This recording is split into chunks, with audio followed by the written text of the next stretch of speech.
I'm going to show you my complete process of digital painting and stylization by taking this image of a juicy burger and painting it realistically but in a messy way. I usually like to have my studies be pretty clean and smooth, but every now and then I do love to paint in a messier art style just to see how far I can push myself and let loose but still get away with something looking kind of realistic. It has a certain level of grit and texture that I just love to put more and more into my own art. The initial inspiration came from looking at artists such as Rembrandt and Sargent, where they would paint with loose sporadic brushstrokes, and I would be blown away by how they were able to get away with paintings that felt so realistic and lively from a distance, yet painted in such a messy way. So today, I'm going to show you something similar. In order to kind of show you why we're approaching it in the messy way, I feel like it's kind of important to show you what are the other ways of rendering and how we came to painting in a messy way. So the first one is one that you're probably really familiar with, and that is cel shading. It is one that you'll probably see a lot in cartooning, in comic books, and that's because it's really quick, it's simple, it's fast, it's very graphic, and gets straight to the point. The second one is rendered, or I'm calling it rendered, but it basically just means you're blending everything together, smoothing where it needs smoothing, and it's the one that you're probably are most familiar with in terms of concept art, video game art, splash art, comic book covers, all the stuff that's highly detailed and rendered with a lot of gloss to it. But the third one that we're going to be doing is textured. And yes, I painted 3 different burgers just to quickly show you a little quick demonstration as to the 3 different rendering approaches, but this is the one we're going to be doing, and it's the textured one. And the reason why we're doing it is so that you have an idea as to how to approach something and not focus too much on the detail. And you'll notice that you can actually get away with a lot by not having to paint all the details, but instead imply details, just like how Monet and Van Gogh and Sargent did it. They didn't paint every single detail, but instead implied shadows and details in like the faces or in the buildings or in the sky. And just to show different examples of how I personally have done it in my personal work, here is our 3 different paintings to show the 3 different approaches.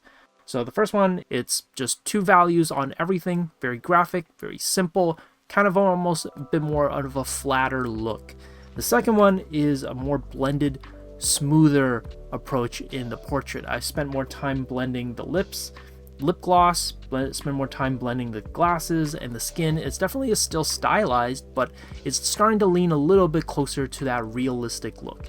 And then the third one that I've done is very similar to the burger, and that is just paint using big brush strokes, very textured, very cross-hatch like in the ear and in the rendering. I'm really not blending everything together, but instead focusing more on how can I create this unique looking texture so that when you zoom out, it all blends together, but when you zoom in, it's very nuanced and gridded and textured.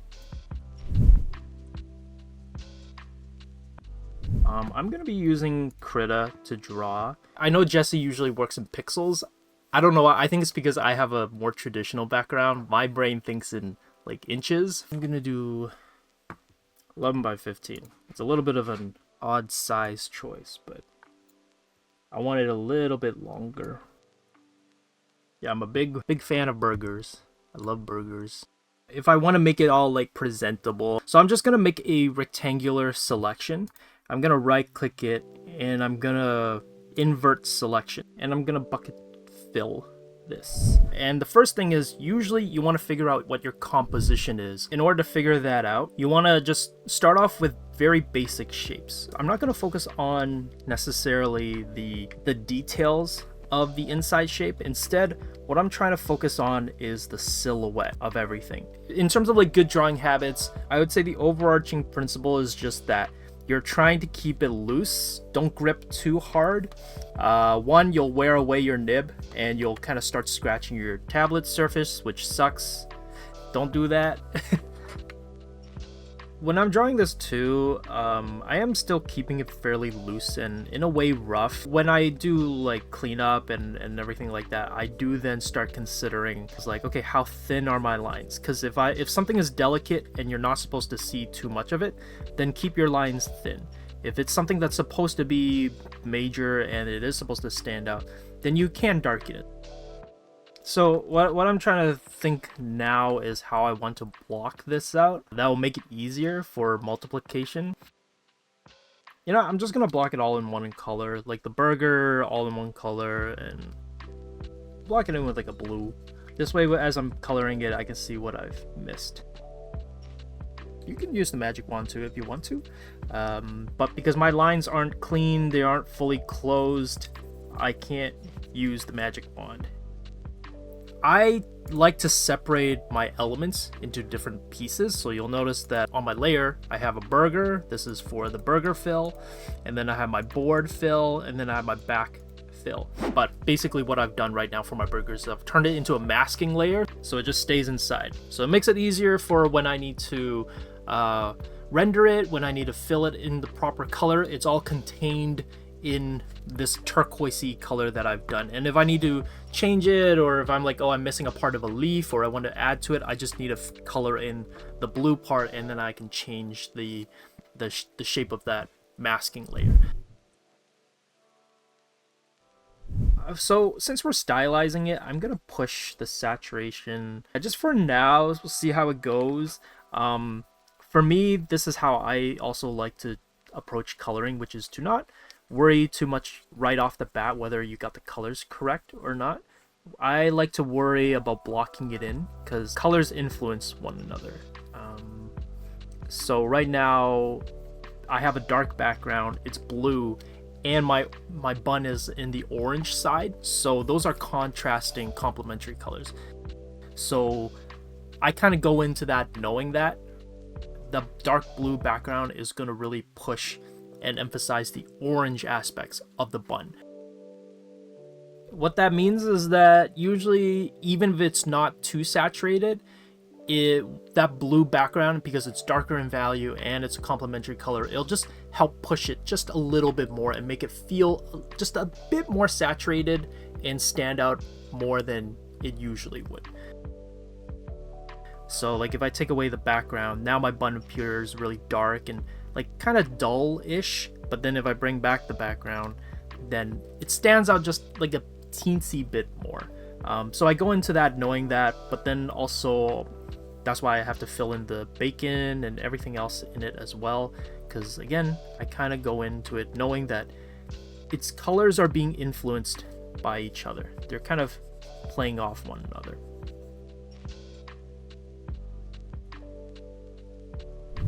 Future Josh here. So you probably noticed that I started painting the layers, or painting the burger in different layers, and I also started doing this kind of interesting thing where I created a clipping group. So I'm going to show you what that is and how I do it and kind of why I do it.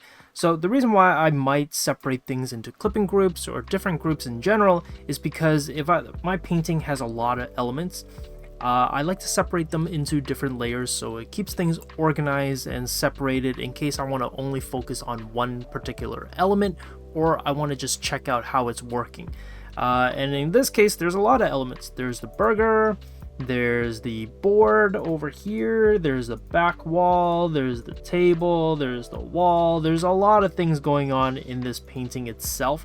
And so in order to keep everything organized, I just have it separated into different layers so that if I'm only painting on the background, it doesn't accidentally ruin the burger on top. I can just paint as messily and as loosely as possible with the back and with the back elements and not have it worry about it influencing the burger. Because the board, for example, is underneath the burger, I can paint however I want with the board and it won't influence the burger. So that's kind of the nice thing about layers and why I separate a lot of different elements into different layers or even into different groups depending on how complicated the piece is.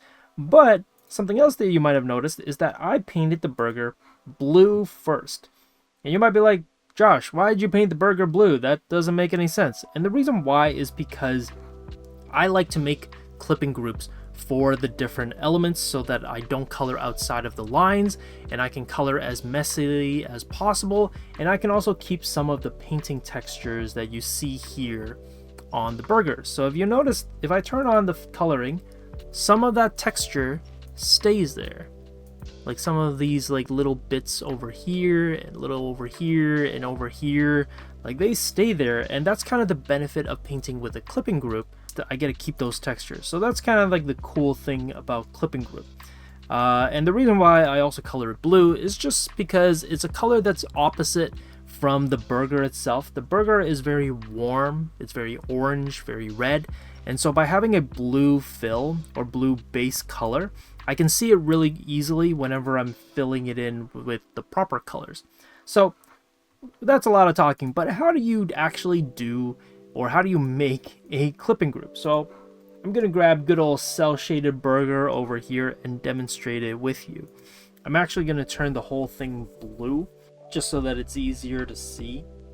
You simply right click, go to group, go to clipping group, and then now Krita will make a clipping group for you, and your base layer is still here, but you'll notice that right on top it made something called mask layer. So what that means is that now I can color the bun on top red without having to color outside of the lines, and you'll notice I'm coloring like this and it's not going outside. So that's kind of why I use a clipping group. But let's say I'm like, oh, I need to color the lettuce now, and I'm gonna do it on a different layer. And let's do like teal. It's like, oh wait, what? It's going outside the lines. What's happening? Why is this happening? And what's going on? You simply just have to check that letter A. So if you click it, it locks everything back into the base layer.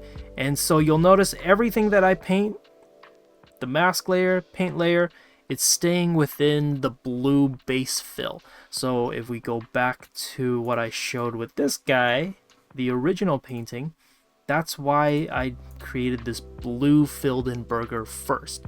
By having this blue filled burger, I know that everything else that I paint on top afterwards is going to stay on top and stay within this blue base fill that I did. So all the colors I have right now on my burger is what I would call the local colors, or the base color. So it is like, the way you want to think about it is like if you had a red ball and you didn't have to consider lighting or shadows, that's the base color or the local color of the ball. So that's kind of how I start off with the base colors for any object that I'm painting. And since the practice for this one is to use layer effects to help with shadow instead of trying to eyeball it, I'm just gonna eye pick the color that I have already with the burger, and you'll notice that on my layers I've just named it lighting, and I've changed the effect of it to multiply. Yeah, and then I'm just gonna color on top. As you can see already, it's maybe a little bit too dark. If I want to lighten it, there's no harm in lightening it up a little bit. It won't do too much because multiply will eventually always just make it darker, but you can make it just like a teensy bit lighter. The other shortcut way of making it lighter as well is that you can just lower the opacity. So you don't even have to like play around with the lighting or anything like that. Right now I'm painting it really harsh and sharp, but what I can do as well, because it's only on its own layer, I can lower the opacity of my brush. Lower the opacity of my brush to maybe around like 60%, and bring it down to the erase tool and slowly just feather it away. And then for the lighting, yeah, you can play around with like the overlay or the lighten one. Just play around with these, or screen even, or just to see like how it affects your image to what you want it to be in terms of lighting and color. And then it's always opacity. You can play around with the opacity just so that you get it just right. So it seemed like Screen did it. Screen kind of made it a little bit brighter. And future Josh here again. But I want to clarify as to like how I am deciding on the colors here. So what I did was I selected the kind of similar colors that I think are there for the burger and just simply colored it flat. And the goal of this exercise was to paint the burger, and instead of eye dropping and trying to guess what the colors were on the color wheel, it was actually to simply eye drop the burger and then create a new layer and make it a multiply layer. This way it immediately makes it darker, and I don't have to kind of guess what the shadows or the darker values are. And then in order to do that for the light, I made it a screen layer. So I actually didn't really do too much when it comes to picking colors. It was simply just starting with a base layer, eyedropping it, and then painting on top, and then making the multiply and screen layers. You can obviously still adjust the color, but it won't really change too much because multiply just will always make things darker and screen will always make it lighter, and so you can't really change too much in the value, but you can play around with like the saturation. Videos like these wouldn't be possible without our awesome patrons and YouTube members who help our mission of making arts education free and accessible for everyone. Become a member today and unlock cool perks like exclusive chats with our creators, access to class recordings, and critique from instructors.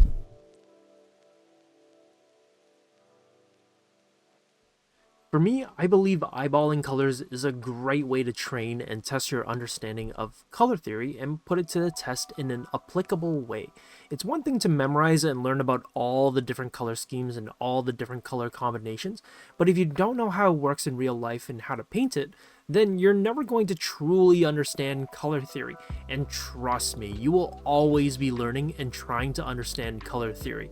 It is a monster of a principle to master, but the more time you put in to learn it, the better you'll be at controlling color for your own paintings.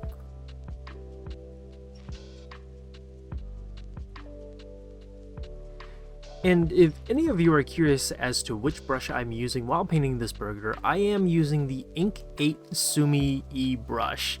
I know Krita has some fascinating names for their brushes, but it's a great brush that I like because it covers a large amount of space, has some like really cool sporadic random textures to it that allows for the painting to have a little bit more nuance and grit to it, so it's not too digital and it's not too flat.